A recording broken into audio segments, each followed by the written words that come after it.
US နိုင်ငံရဲ့ပြည်내အလိုက်အတော်ဆုံး Honor Roll ကျောင်းသားများစာရင်းမှာဂုဏ်ပြုခြင်းခံခဲ့ရတဲ့မိထက်လူပြည်သက်များလုံးမင်္ဂလာပါရှင်ဘာမော့ဆက်လီကနေပြန်လေးကြိုဆိုလိုက်ပါတယ်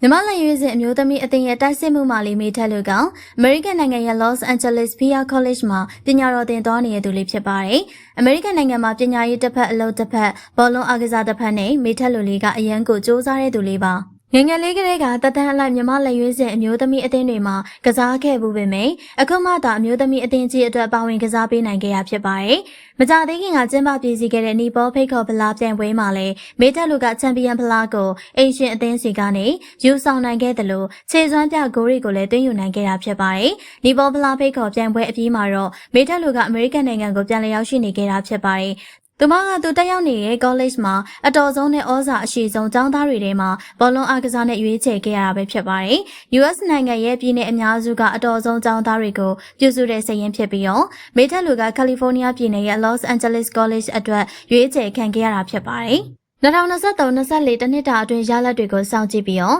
Honor Roll အဆင့်တွင်းဝင်တဲ့ကျောင်းသားတွေကိုအသိမှတ်ပြုပေးတာမျိုးဖြစ်ပါတယ်။နိုင်ငံခြားကျောင်းသားကျောင်းသူအများပြားကြားမှာအခုလိုမျိုးဆုရရှိခဲ့တာကမြမကုံကိုမေထက်လူကမြင့်တင်လိုက်တာလို့လည်းဆိုနိုင်ပါတယ်။မကြခင်မှာဆိုရင်လည်းမြမလက်ရွေးစင်အမျိုးသမီးအသင်းကအိုလံပစ်နဲ့ကမ္ဘာဖလားခြေစစ်ပွဲတွေကိုကစားသွားရဖို့ရှိနေပြီးတော့မေထက်လူကလာရောက်ပူးပေါင်းသွားမယ်လို့လည်းသိရပါတယ်။အသက်22နှစ်တာရှိသေးတဲ့မေထက်လူလေးကငငယ်ရွယ်ရွယ်လေးနဲ့ဆွဲဆောင်မှုလေးရှိနေရကြောင်းပြည်သက်တွေကြားထဲမှာရေးပန်းစားနေခဲ့ပါတယ်။မြန်မာအမျိုးသမီးလက်ရွေးစင်အသင်းကိုလည်းသူမကြောင့်သာပို့ပြီးတော့အာယုံစိုက်မိလာကြတာဖြစ်ပြီးအားပေးမှုတွေကိုလည်းပုံမရရှိလာခဲ့တာဆိုရင်လည်းမမှားပါဘူး။ကရင်ပြည်နယ်ဖအံမျိုးစာတီဖြစ်တဲ့မေထက်လူကဗမာတိုင်းသူလေးတယောက်လည်းဖြစ်ပါတယ်။အခုတလုံးမှဆိုရင်သူမရဲ့ပုံတွေကို AI နည်းပညာနဲ့မဟုတ်တရုပ်တွေရှောက်လုပ်နေရကြောင်းမေထက်လူအနေနဲ့စိတ်ဆင်းရဲမှုတွေလည်းကြုံတွေ့နေရရှာပါတယ်။အဲဒါကြောင့်မေထက်လူကိုတကယ်ချစ်ခင်အားပေးကြတယ်ဆိုရင်အဆိုပါလောရက်တွေကိုလည်းရက်တန်းကရက်ဖို့အတွက်မေတ္တာရက်ခံခြင်းပါရဲ့နော်။မေထက်လူကအမေရိကန်နိုင်ငံမှာကျောင်းတက်နေရမှာလေပညာတစ်ခုတည်းကိုသင်ယူနေရမျိုးမဟုတ်ပါဘူး။ကျောင်းတက်ရင်လည်းဝင်ငွေရဖို့အတွက်အချိန်ပိုင်းအလုပ်လည်းဝင်လုပ်နေရတယ်လို့တစ်ဖက်မှာလည်းဘောလုံးအားကစားအတွက်အာရုံစိုက်နေရပါသေးတယ်။သူ့အနေနဲ့မြမကုံကိုအရန်ဆောင်ကျင်နေရကြောင်းသာအခက်အခဲတွေအမျိုးမျိုးကြားကနေမြမလက်ရွေးစင်အသင်းအတွက်လာရောက်ကစားပေးနေရဖြစ်ပါတယ်။တိုင်းတစ်ပါးမှာတွားရောက်ပညာသင်ပြီးတော့ထိပ်တန်းအဆင့်လေးမှာကစားနေရပေမယ့်မြမကိုရောမေထက်လူကဘယ်တော့မှမမေးခဲ့ပါဘူး။သူမကစားနေရကကောလိပ်ကအသင်းဆိုပေမဲ့ national အသင်းတွေထက်